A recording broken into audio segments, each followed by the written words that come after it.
Hi friends, റസൂസ് life സ്റ്റൈലിലെ എല്ലാവർക്കും സ്വാഗതം. ഒറ്റ കൊമ്പിൽ തീർത്ത ഒരു ശില്പത്തെ പോലെയാണ് ഈ കാന്താരി മുളകിന് തൈ നിൽക്കുന്നത്. അങ്ങനെ ഞാൻ പറഞ്ഞതിന് കാരണം കണ്ടോ, ഒരേ ഒരു തണ്ടിൽ നിന്നാണ് ഇത്രയും ശിഖരങ്ങളുണ്ടായി ഇത്രമാത്രം കാന്താരി മുളക് ഉണ്ടായിരിക്കുന്നത്.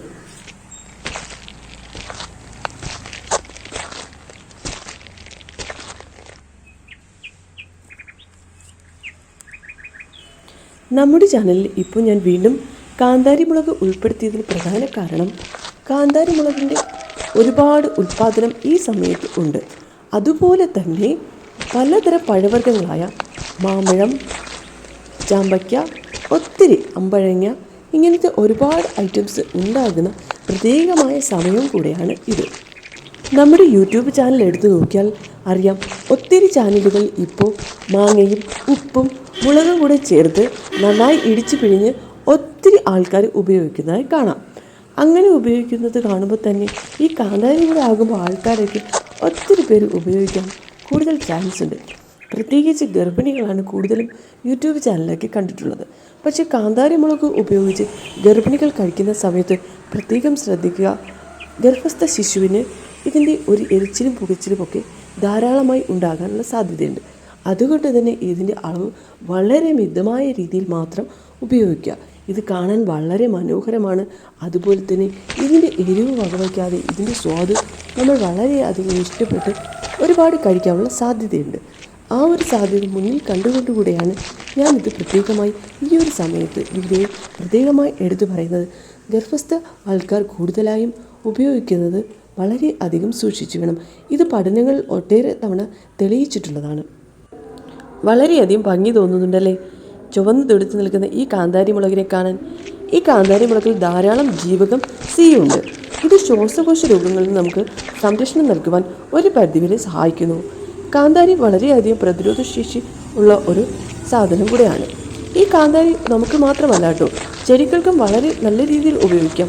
കാന്താരി ഒരുപാട് ചെടികളിലെ കീടബാധ മാറ്റുന്നതിന് വേണ്ടിയിട്ട് കാന്താരി മുളകിനെ നല്ല രീതിയിൽ ഇടിച്ച് പിഴിഞ്ഞ് കുറച്ചൊരൽപ്പം മഞ്ഞൾപ്പൊടിയും ഒരൽപ്പം വെള്ളത്തിൽ നേർത്ത് ഒരൽപ്പം ചാരം കൂടി ചേർത്ത് നല്ല രീതിയിൽ സ്പ്രേ ചെയ്ത് കൊടുത്തു കഴിഞ്ഞാൽ ഒത്തിരി കീട ആക്രമണങ്ങളിൽ നിന്ന് നമ്മുടെ പച്ചക്കറിയെ വളരെ നല്ല രീതിയിൽ സംരക്ഷിക്കുവാൻ കഴിയും. ഒന്നുകൂടെ വേണമെങ്കിൽ പറയാം, കാന്താരി മുളകിന് വെറുതെ വേണമെങ്കിൽ തല്ലി ചതച്ച് നമുക്ക് കുറച്ച് വെള്ളത്തിൽ നേർപ്പിച്ച് സ്പ്രേ ചെയ്യാം, അതും നല്ലതാണ്. അതുപോലെ തന്നെ കാന്താരി മുളകിനെ തല്ലിച്ചതയ്ക്കുന്നതിനൊപ്പം ഒരൽപ്പം മഞ്ഞൾപ്പൊടിയും അല്പം ചാരവും കൂടെ ചേർത്ത് നല്ല രീതിയിൽ നേർപ്പിച്ച് സ്പ്രേ ചെയ്യുന്നത് ഇരട്ടി ഫലം ലഭിക്കും. അതുപോലെ തന്നെ മനുഷ്യൻ്റെ ശരീരത്തിൽ ആവശ്യമായിട്ടുള്ള വൈറ്റമിനുകളായ എ, സി, ഇ എന്നിവയാൽ സമ്പുഷ്ടമാണ് കാന്താരി മുളക്. അതുപോലെ തന്നെ കാൽസ്യം, അയൺ, പൊട്ടാസ്യം, ഫോസ്ഫറസ് എന്നിവ വളരെ അധികം നല്ല തോതിൽ കാന്താരിയിൽ അടങ്ങിയിരിക്കുന്നു. ഇൻസുലിൻ ഉൽപ്പാദിപ്പിക്കുവാനും രക്തത്തിലെ പഞ്ചസാരയെ കുറയ്ക്കുവാനും കാന്താരി മുളകിന് സാധിക്കും. പല്ലുവേദനയ്ക്കും രക്തസമ്മർദ്ദത്തിനും വളരെ അധികം നല്ലൊരു ഹെൽപ്പിംഗ് ആണ് കാന്താരി മുളക്. അതുപോലെ തന്നെ ബാക്ടീരിയ, ഫംഗസ് എന്നിവയെ പ്രതിരോധിക്കുവാനും കാന്താരിക്ക് കഴിയുമെന്ന് ധാരാളം പഠനങ്ങളിൽ കണ്ടെത്തിയിട്ടുണ്ട്. കാന്താരി ഉപ്പിലിടുവാനും അച്ചാറുണ്ടാക്കാനും ഒത്തിരി പേർക്ക് ഇഷ്ടമുണ്ടാകുമല്ലേ. അവരൊക്കെ കുറച്ച് പച്ചയോടുകൂടി തന്നെ കാന്താരി മുളകിനെ അടുത്തെടുക്കുക. അങ്ങനെ അടുത്തെടുത്ത ശേഷം അതിനെ ഒരു നല്ല ചില്ലുബോട്ടിൽ കുറച്ച് കല്ലുപ്പും ചേർത്ത് ഇടുക. അതിന് മുകളിലേക്ക് കുറച്ച് ചെറു ചൂടുവെള്ളം അതിലേക്ക് ഒഴിക്കുക. ചെറു ചൂടുവെള്ളം ഒഴിക്കാൻ ഇഷ്ടമില്ലാത്തവരാണെങ്കിൽ ഒരൽപ്പം വിനാഗിരി ഒഴിച്ചാലും മതിയാകും. എന്നിട്ട് നന്നായി അടച്ചു വയ്ക്കുക. കുറച്ച് ദിവസത്തിന് ശേഷം നന്നായി ഉപ്പ് പിടിച്ച ശേഷം പൊടികളൊക്കെ ഇട്ട് നല്ല രീതിയിൽ ഒരു അച്ചാറുണ്ടാക്കി നമുക്ക് എടുക്കാവുന്നതാണ്. ഒരു ചെറു കുടുംബത്തിലേക്ക് ആവശ്യമായിട്ട് ഒരുപാട് കാന്താരി തൈകളിൽ നിന്ന് കാന്താരി മുളകൊന്നും ഉൽപ്പാദിപ്പിക്കേണ്ട ആവശ്യമില്ല.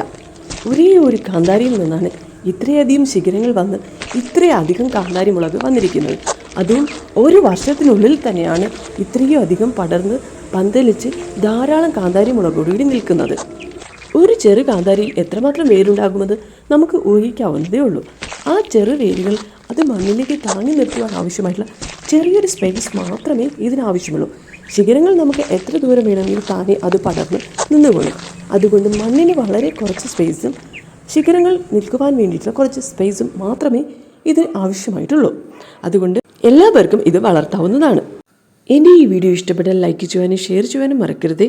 നല്ല നല്ല വീഡിയോസുമായി ഇനി നിങ്ങൾക്ക് മുന്നിൽ വരുന്നതാണ്.